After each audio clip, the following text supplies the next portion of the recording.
एक गांव में पुष्पा नाम की बेहद लालची औरत मिठाई की दुकान चलाती थी। पुष्पा स्वभाव से बेहद क्रूर और लालची थी। एक दिन पुष्पा की दुकान पर रबड़ी बनाने वाला मोहन उसकी दुकान पर थोड़ी देरी से आया। मोहन, तू अब आया है दुकान पर? देरी से आने के लिए मुझे माफ कीजिए पुष्पा जी, मेरी बीवी की तबीयत बहुत खराब है। तुम आजकल के निठल्ले विवाह होते ही जोरू के गुलाम बन जाते हो। मैं तुझे आज के पैसे नहीं दूंगी। ऐसा मत कीजिए पुष्पा जी, मैं तो आज आपसे तनख्वाह बढ़ाने की बात करने वाला था। क्या बोला? अरे कुछ लाज शर्म है कि नहीं? या वो भी बेच कर खा लिया तूने? एक बात कान खोल कर सुन ले, मैं तेरे सैलरी में एक फूटी कौड़ी भी नहीं बढ़ाऊंगी। देखिए पुष्पा जी, आपके दुकान की रबड़ी बहुत दूर तक मशहूर है और उस रबड़ी को मैं ही बनाता हूँ। ये मत भूलना, दूसरे दुकानदार मेरे आगे पीछे घूमते रहते हैं। अगर आप मेरी तनख्वाह नहीं बढ़ाएंगे तो मजबूरन मुझे यहाँ से काम छोड़कर जाना होगा। अरे तो अभी और इसी वक्त छोड़कर चले जाना। अरे तुझे क्या लगता है मेरे दुकान की रबड़ी तेरी वजह से मशहूर है? ठीक है, मैं भी आपकी दुकान पर अब काम नहीं करना चाहता। मेरा हिसाब कर दीजिए, मैं चला जाऊंगा। अरे काहे का हिसाब और काहे के पैसे? एक फूटी कौड़ी नहीं दूंगी। जो भी करना है कर ले। मोहन ने बहुत कोशिश की। मोहन आंखों में आंसू लिए हुए दूसरे हलवाई की दुकान सुरेश की दुकान पर चला गया। मैं जानता हूँ मोहन कि पुष्पा एक बेहद लालची और क्रूर औरत है। वो तुझे पैसे नहीं देगी। तूने जैसे ही उससे तनख्वाह बढ़ाने की बात की तो उसने तुझे काम से निकालने का बहाना बना दिया और बेईमानी करने का भी। मैं पिछले 5 साल से उसकी दुकान पर काम कर रहा था और इन 5 सालों में मैंने कभी भी उन्हें शिकायत करने का मौका नहीं दिया। मैं रबड़ी बहुत अच्छी बनाता हूँ। मैं जानता हूँ मोहन, तेरी बनाई हुई रबड़ी बहुत दूर तक मशहूर है, इसलिए तू आज से मेरे दुकान पर रबड़ी बनाएगा। और हाँ, जितना पुष्पा तुझे तनख्वाह देती थी मैं तुझे उससे 2 गुना दूंगा। सुरेश की बात सुनकर मोहन खुश होता हुआ बोला, देखना चाचा, पुष्पा जी की रबड़ी अब ज्यादा दिन तक मशहूर नहीं रह पाएगी क्योंकि उनकी रबड़ी मैं ही बनाता था। कुछ वक्त बाद जमींदार की बीवी आरती, जो कि पुष्पा की दोस्त भी थी, पुष्पा की दुकान पर रबड़ी खाने आई। मगर रबड़ी खाते ही वो गुस्से से आग बबूला हो गई। आरती चिल्लाती हुई बोली, पुष्पा, पुष्पा, कहाँ है तू? क्या हुआ आरती? आज की रबड़ी तुझे पसंद नहीं आई? अरे ये रबड़ी है या समोसे की चटनी? एक तो इसमें बिल्कुल भी मिठास नहीं है। पहले तो तेरी रबड़ी बहुत अच्छी बनती थी, अचानक से ये तेरी रबड़ी को क्या हो गया? फिक्र मत कर आरती, शायद गलती से मेरे नौकर से रबड़ी बनाने में कोई गलती हो गई होगी। कल से तुझे शिकायत का मौका नहीं मिलेगा। पुष्पा की बात सुनकर आरती वहाँ से चली गई। पुष्पा का नौकर गणेश पुष्पा से बोला, अरे रबड़ी तो मोहन ही अच्छी बनाता था पुष्पा जी, आपने उसे धक्के देकर निकाल दिया। तू अपना मुंह बंद कर। उस रमेश को भी यही लगता था। कुछ दिन बाद देखना मेरी दुकान पर रबड़ी लेने वाले की कैसी लाइन लगती है। अरे तुम लोग तो कल के बच्चे हो। मुझे रबड़ी का कारोबार करते हुए पूरे 20 साल हो गए हैं। मैंने अपना मकान और कार रबड़ी बेच बेच कर ही खरीदी है। कुछ दिनों बाद पुष्पा की दुकान पर रबड़ी लेने वालों की भीड़ जमा होने लगी। गांव का कोई भी आदमी सुरेश की या किसी और की दुकान से रबड़ी खरीदने को तैयार ही नहीं था। पुष्पा की दुकान को छोड़कर गांव की सभी दुकानों पर कुत्ते लौटने लगे। ये देखकर मोहन सुरेश से कहता है, मैं इतनी अच्छी रबड़ी बनाता हूँ सेठ जी, फिर भी हमारी रबड़ी कोई खाने को तैयार ही नहीं है। रोज रोज रबड़ी फेंकने से तो आपका दिवालिया निकल जाएगा। मैं भी यही सोच रहा था मोहन, लगता है मुझे कुछ दिनों के लिए अपनी दुकान बंद करनी पड़ेगी। मैं कुछ समझा नहीं सेठ जी, आप कहना क्या चाहते हैं? मोहन, तुझे पुष्पा की दुकान पर काम करते हुए सिर्फ 5 साल हुए और मैं 20 साल से देख रहा हूँ। जब कभी पुष्पा की दुकान पर लोग रबड़ी खाना बंद कर देते हैं तो कुछ दिनों बाद अचानक से उसके दुकान पर भीड़ लगने लगती है। पता नहीं पुष्पा ऐसा कौन सा चमत्कार करती है कि फिर किसी भी व्यक्ति को उसकी रबड़ी के अलावा किसी और की रबड़ी अच्छी नहीं लगती। अब क्या होगा सेठ जी? अब तो मालिक ही हमारी मदद कर सकते हैं। कुछ दिनों बाद सुरेश की दुकान पर एक पागल आदमी आकर खड़ा हो गया। वो कुछ खाना मांगने लगा। उस पागल आदमी ने हाथ में 2 मिट्टी की मटकियां पकड़ी हुई थी। सेठ जी, लगता है ये व्यक्ति मानसिक रूप से सही नहीं है, भूखा मालूम होता है। इसकी हालत देखकर लगता है इस बेचारे के पास पैसे भी नहीं होंगे और ये बेचारा कई दिनों से भूखा भी मालूम होता है। इसे कुछ खाने को दे दो। मोहन ने रबड़ी उस पागल आदमी के सामने रख दी, लेकिन वो पागल मोहन की दुकान की सारी रबड़ी खा गया और अपने हाथ में पकड़ी हुई एक कच्ची मिट्टी की बनी हुई मटकी मोहन को थमाकर वहां से चला गया। उसके जाते ही मोहन ने मटकी खोली तो उसने देखा कि उस मटकी में लोहे की बनी हुई रबड़ी रखी हुई थी। क्या है मटकी में? इस मटके के अंदर कुछ सामान रखा हुआ है जो बिल्कुल रबड़ी की डिजाइन का बना है। बेचारा दूध की बनी हुई हमारी सारी रबड़ी खाकर चला गया और हमें लोहे की रबड़ी देकर चला गया। कुछ वक्त बाद वही पागल पुष्पा की दुकान पर जाकर बैठ गया। दिनेश ने पुष्पा की नजर से छुपकर कुछ रबड़ी उस पागल को खिलाई। रबड़ी खाकर पागल वहाँ से जाने ही वाला था। अरे कहाँ जा रहे हो? रबड़ी खाई है तो पैसे देकर जाओ। जाने दीजिए पुष्पा जी, बेचारा पागल है। अरे पागल है तो क्या हुआ? मैंने पागलों को मुफ्त में खिलाने के लिए ढाबा नहीं खोल रखा। और ये इसके हाथों में क्या है? हाँ? पुष्पा ने उस पागल के हाथ से मटकी छीन ली। पुष्पा ने जैसे ही उस मटकी को खोला तो उसकी आंखें फटी की फटी रह गईं। उस मटकी के अंदर रबड़ी के आकार के हीरे जगमगा रहे थे, लेकिन कुछ ही क्षणों में पुष्पा के हीरों की मटकी लोहे और कंकड़ की मटकी में बदल गई और वहीं दूसरी ओर मोहन की मटकी हीरे की रबड़ी में बदल गई। सेठ जी, ये तो हीरो की रबड़ी बन गई है। वो पागल व्यक्ति कोई मायावी व्यक्ति था। मोहन और सुरेश बेहद रईस हो गए। उन दोनों की रईसी देखकर पुष्पा का नौकर दिनेश पुष्पा से बोला, एक तो वो पागल आपकी मुफ्त में रबड़ी खा गया और हीरे की रबड़ी वो मोहन और सुरेश को दे गया। मुझे लगता है उस हीरो की रबड़ी पर आपका अधिकार था। ये सुनकर पुष्पा गुस्से से आग बबूला हो गई। वो तुरंत कुछ गुंडों को लेकर सुरेश और मोहन की दुकान पर जाकर उनसे मारपीट करने लगी। कुछ वक्त बाद वहाँ गांव के लोगों की भीड़ इकट्ठी हो गई और पुलिस भी, जो कि पुष्पा के ही पक्ष में थी। उस पागल ने जो हीरो की रबड़ी तुम दोनों को दी थी वो मेरी थी। गलती से वो कंकड़ की रबड़ी मुझे देकर चला गया। यह बिल्कुल गलत है। अपना मुंह बंद कर और सीधी तरह से मेरी हीरे की रबड़ी वाली मटकी वापस कर। पुष्पा उन दोनों से बुरी तरह से झगड़ा करने लगी। तभी वहाँ पर वही पागल आ गया। मैंने सोचा था कि तुम्हारा लालच अब समाप्त हो गया, पर वक्त के साथ तुम्हारा लालच और बढ़ गया है। पुष्पा उस पागल आदमी की आवाज को पहचानती थी। वो उसके शौहर की आवाज थी, जो कि सालों पहले खो चुका था। गांव वालों, 20 साल पहले मोहन के पिता को कोयले के खान में हीरे मिले थे। उस बेचारे ने मुझे अपना समझकर वो हीरे एक रात के लिए मेरे पास रख दिए थे। मेरी बीवी पुष्पा एक लालची औरत थी। 20 साल पहले एक हादसे में मेरी और मोहन के पिता की जान चली गई।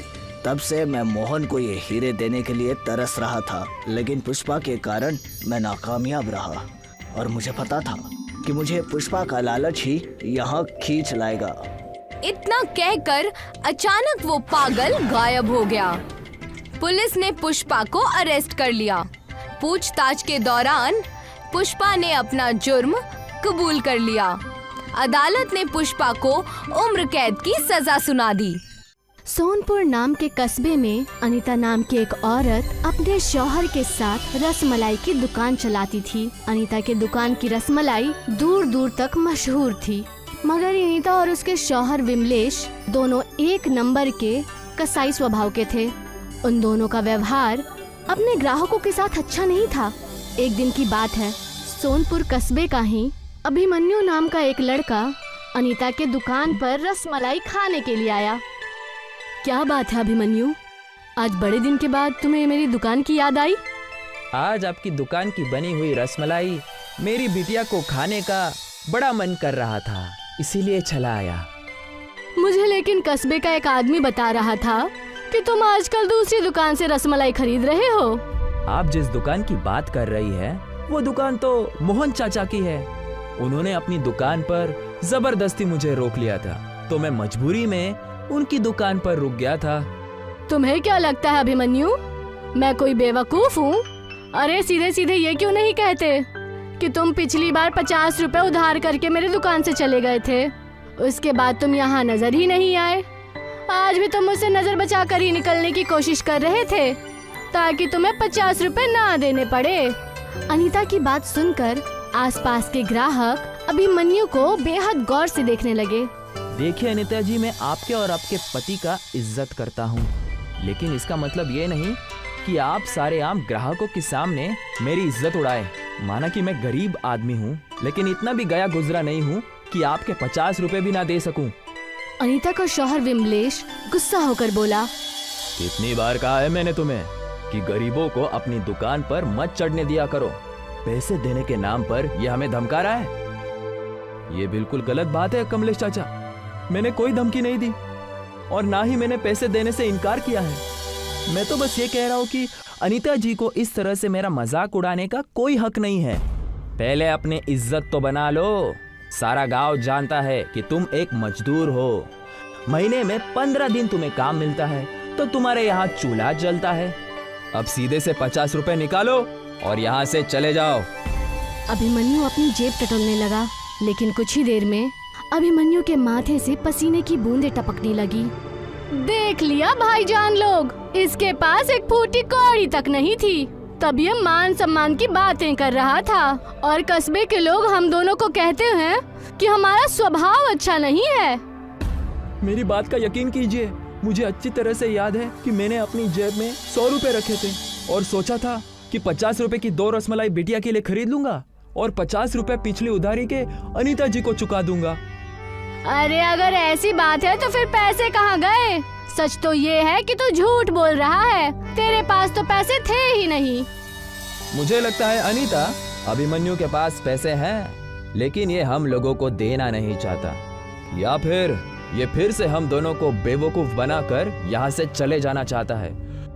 ऐसा नहीं है कमलेश चाचा, आप तो मुझे जानते हैं, मैं तो इस गांव का आदमी हूँ। तुम्हें जानता हूँ इसीलिए तो ऐसा बोल रहा हूँ। मैं अच्छी तरह से जानता हूँ कि तुम्हारे जैसा गरीब आदमी दूसरों की दुकान पर चटकारे लेकर उन्हें बेवकूफ बनाकर कैसे भाग जाते हैं, लेकिन मेरे पास इस मुसीबत का एक रास्ता है। अभी मैं तुम्हारी जेबों की तलाशी लेता हूँ। इतना कहकर विमलेश अभिमन्यु की जेब में हाथ डालने लगा, मगर कुछ ही सेकंड में विमलेश के हाथ में अभिमन्यु की जेब से निकला हुआ 100 रुपए का नोट था। देखा तुम लोगों ने, गांव के लोग हम दोनों के आदतों को खराब कहते हैं। देखो इसकी करतूत, 100 रुपए इसकी जेब में रखे हैं और कैसे एक्टिंग कर रहा था कि मेरे पास एक फूटी कौड़ी भी नहीं है। लेकिन मेरी बात का यकीन कीजिए, मैंने जब अपनी जेब में हाथ डाला तो उसमें पैसे नहीं थे। बस बस बहुत हो गया, आज के बाद मेरी दुकान पर कभी मत आना। इतना कहकर विमलेश और अनीता ने अभिमन्यु को बेहद जलील कर अपनी दुकान से धक्के देकर बाहर निकाल दिया। अभिमन्यु आंखों में आंसू लिए अपने घर आ गया, पर उसकी बेटी कजरी अभिमन्यु का ही इंतजार कर रही थी। अब्बू जान, मैं आपका कितने वक्त से इंतजार कर रही थी, लेकिन आप तो खाली हाथ आए। मेरी रसमलाई कब लाओगे? कजरी की बात सुनकर अभिमन्यु के आंखों में आंसू आ गए। आज मैं तुम्हारी रसमलाई नहीं ला पाया बिटिया। कजरी रोती हुई वहाँ से चली गई। अभिमन्यु आंखों में आंसू लिए अपनी बेटी को जाता हुआ देखता रहा कि तभी उसकी बीवी राधिका उसके करीब आई और बोली, कजरी आपका बेहद देर से इंतजार कर रही थी, आपने तो उसका दिल ही दुखा दिया। अपनी बीवी की बात सुनकर अभिमन्यु को बेहद बुरा लगा। क्या हुआ जी, आप रो क्यों रहे हैं? सब कुछ ठीक तो है ना? कहीं आपका किसी और से झगड़ा वगैरह तो नहीं हुआ ना? अभिमन्यु अपनी नम आंखों से सारा मसला राधिका को बताने लगा। इसमें गलती आपकी नहीं है। उन दोनों मियाँ बीवी के स्वभाव को कौन नहीं जानता। मैंने आपको मना किया था। भला उसकी दुकान की रसमलाई खरीदने की क्या जरूरत थी? मुझे भी उनकी दुकान की रसमलाई खरीदने का कोई शौक नहीं था। बस कजरी बिटिया को अनीता की दुकान की रसमलाई पसंद थी, इसीलिए मैं उनकी दुकान पर चला जाता था। मगर आज उन दोनों ने मेरा बहुत मजाक उड़ाया। छोड़िए, जाने दीजिए, भूल जाइए अब इन बातों को। हम गरीब लोग हैं, उनका मुकाबला नहीं कर सकते, इसीलिए इस बात को अपने दिल से निकाल दीजिए और बैठ जाइए। मैं आपको दावत ला कर देती हूँ। अभिमन्यु ने उस रात दावत नहीं खाया।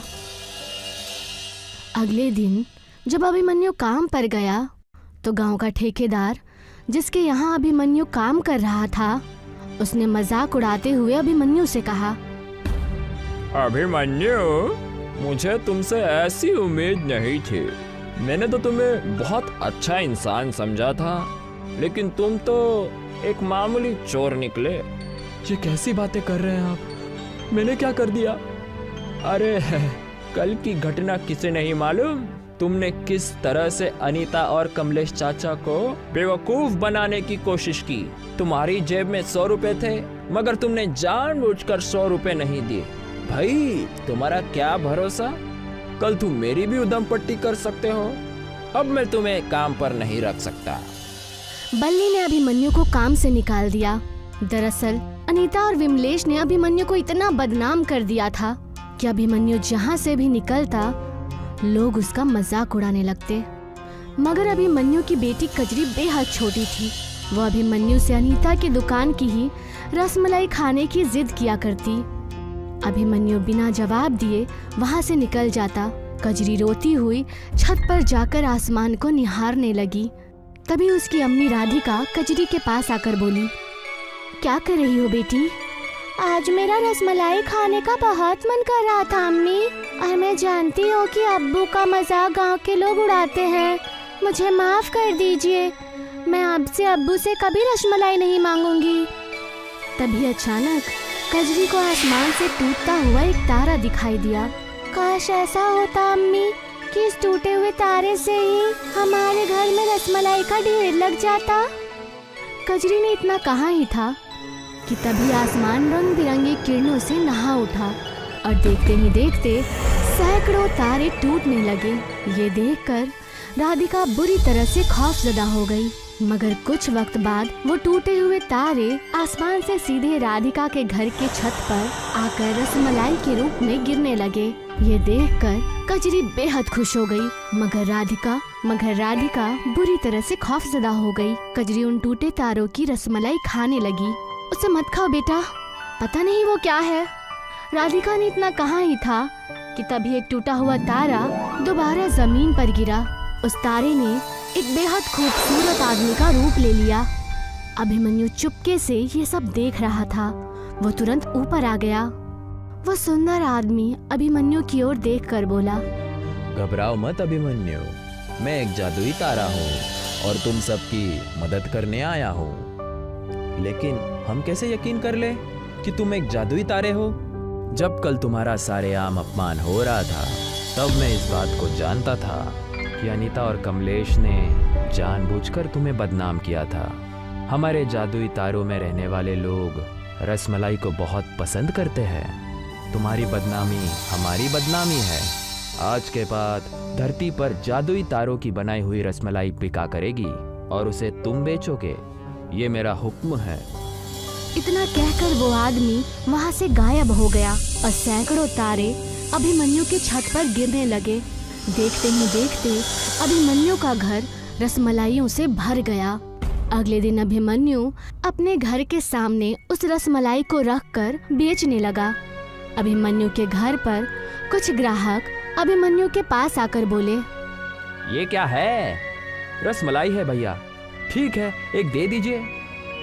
उस ग्राहक ने जैसे ही एक रसमलाई खाई तो उस रसमलाई को खाते ही वो बेहद खुश हो उठा और बोला, मैंने दुनिया की हर दुकान की रसमलाई खाई है, मगर मैंने ऐसी रसमलाई कभी जिंदगी में नहीं खाई।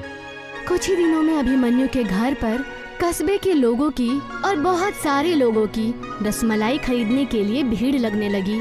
अभिमन्यु ने कुछ ही महीनों में बाजार से बेहद बड़ी दुकान खरीदकर उन रसमलाइयों को उसमें बेचने लगा।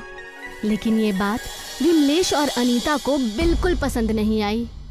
मेरी समझ में नहीं आता अनीता कि अभिमन्यु के पास इतना पैसा आया कहाँ से। इसी बात में तो मेरा दिमाग खराब कर रखा है।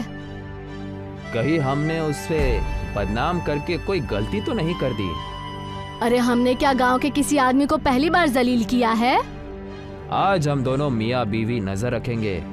मुझे गांव के कुछ लोगों ने बताया है कि रात के वक्त अभिमन्यु के छत के ऊपर अचानक आकाश से रंग बिरंगी किरणें फूटने लगती है। मुझे लगता है कि सारा रहस्य उन किरणों में है। शायद तुम ठीक कह रहे हो। उस रात से अनीता और विमलेश चुपके से अभिमन्यु के घर पर नजर रखने लगे। उन्होंने देखा कि आसमान में से टूटे हुए तारे अभिमन्यु के छत के ऊपर गिरने लगे और कुछ ही देर में वहाँ पर रसमलाई का पहाड़ लग गया। इस तरह से तो अभिमन्यु को रसमलाई खरीदनी भी नहीं पड़ती होगी। तुम चिंता क्यों करते हो? मैं यहाँ पर खाली हाथ नहीं आई हूँ, बल्कि अपने साथ कुछ लाई हूँ। इतना कहकर अनीता और विमलेश अभिमन्यु के घर पर पेट्रोल छिड़कने लगे।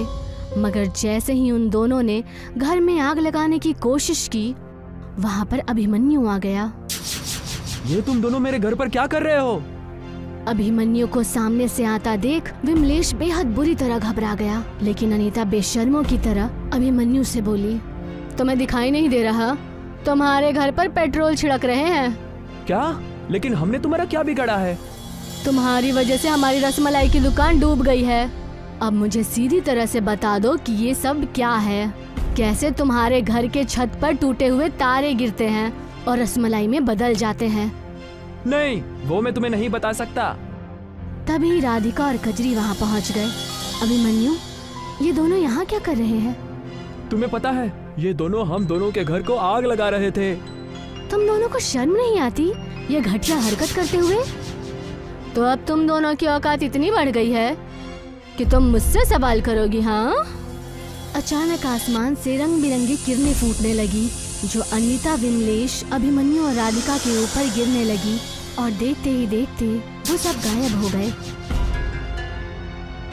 कुछ ही पलों में उन्होंने खुद को एक तिलस्मी दुनिया में पाया, जहाँ पर बेहद सारे तारे जगमगा रहे थे। बेहद सारे तारे टूटकर नीचे गिर रहे थे, मगर जैसे ही एक तारा टूटता वो रसमलाई में बदल जाता। ये देखकर सभी लोग हैरान रह गए। तभी अचानक वही आदमी सुनहरी किरणों के साथ वहाँ पर अचानक आ गया। उस आदमी को देखकर अनीता और विमलेश बेहद बुरी तरह से खौफजदा हो गए। कौन हो तुम? और ये हम दोनों किस जगह पर है? मैं जादुई तारों का मालिक हूँ। हमारी दुनिया में खाने के रूप में रसमलाई ही होती है और हम अपने ग्राहकों का बहुत इज्जत करते हैं, और जो ग्राहकों को बदनाम करता है हम उन्हें सजा देते हैं। तुम दोनों कई सालों से अपने गांव में ग्राहकों के साथ बहुत गलत बर्ताव करते हो। तुम्हें इसकी सजा जरूर मिलेगी, और वो सजा ये है कि तुम जिंदगी भर इस जादुई तारों की दुनिया में रहोगे और कभी भी अपने दुनिया में वापस नहीं जा पाओगे। अनीता और विमलेश ने खुद को एक पिंजरे में बंद पाया। ये मेरी दुनिया है। जब तक तुम्हारी मर्जी हो तुम यहाँ पर रहना, और जब तुम जाना चाहो बस अपनी आंखें बंद करके अपने घर को याद कर लेना, तुम घर पहुँच जाओगे। अभिमन्यु अपने परिवार के साथ काफी दिन उन जादुई तारों में रहा और फिर कुछ दिनों बाद वो जमीन पर लौट आया। अभिमन्यु आज भी टूटे हुए तारों से बनी हुई रसमलाई बेचता है।